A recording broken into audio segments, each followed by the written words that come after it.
Nasa 30 to 50% ng population ng mundo ay mga introvert.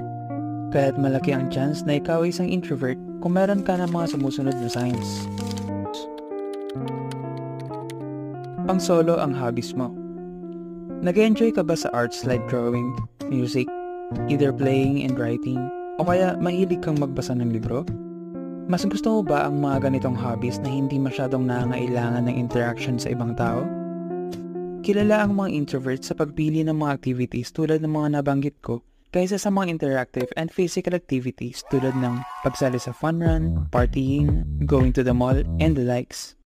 Kaya ng mga introverts maupo ng ilang oras sa pagbabasa, pagsusulat ng kanta o kaya tumugtog ng musical instruments. Ito ay ilan lamang sa mga karaniwang trip ng mga introverts.